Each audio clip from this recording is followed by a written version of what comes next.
How are you? I'm fine. Today I'm going to examine cranial nerve examination. Okay. Test the sense of smell. Make sure that each nasal passage is patterned by compressing one side of the nose and asking the patient to sniff through the other. Then ask the patient to close both eyes, occlude on nostril. Ask the patient to identify each odor. Test smell on the other side. To test the equality of central vision, use a Snell eye chart. Position the patient 20 feet from the chart and ask to read the smallest line of the print possible. Test the visual field by confrontation. Testing of the visual is a valuable screening technique for detection of lesion in anterior and posterior visual pathway. Test each eye separately. Inspect the size and shape of the pupils and compare one side with the other.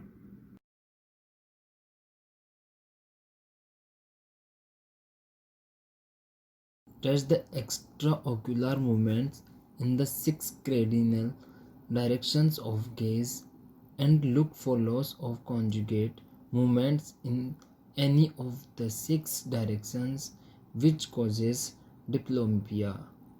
Check convergence of the eyes. Identify any nystagmus. Note the direction of gaze. Look for psoas dropping of the upper eyelids. Palpate the temporal and masseter muscle in turn. Ask the patient to firmly clench the teeth. Note the strength of muscle contraction. Use a suitable sharp object such as a pin or cotton swab.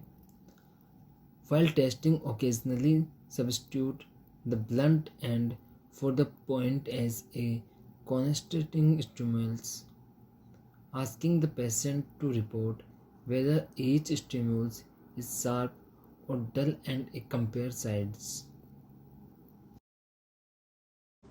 Ask the patient to look up and away from you and approach from the opposite side.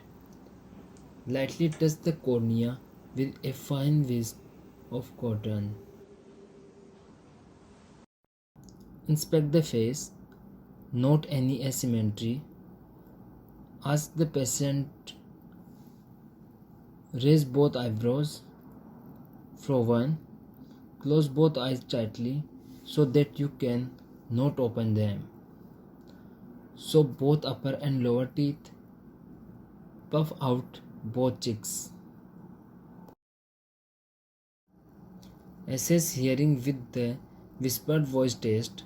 Ask the patient to repeat numbers whispered into one ear while blocking or rubbing your finger into next to the contralateral area.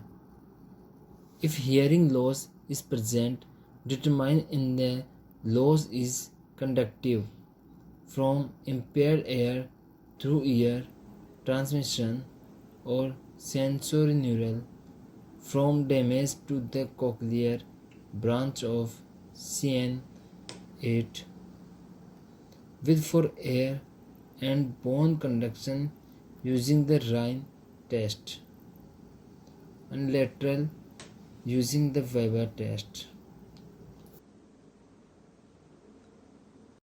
Ask the patient to say ah or to yawn as you watch the movements of the soft palate and the pharynx. Warn the patient that you are going to test the gag reflex.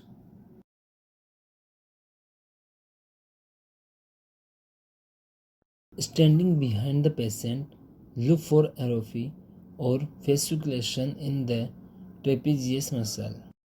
Ask the patient to shrug both shoulders upward against your hands. Note the strength and contraction of the trapeze. Ask the patient to turn his or her head to each side against your hand. Observe the contraction of the opposite sternocleidomastoid muscle and note the force of the movement against your hand.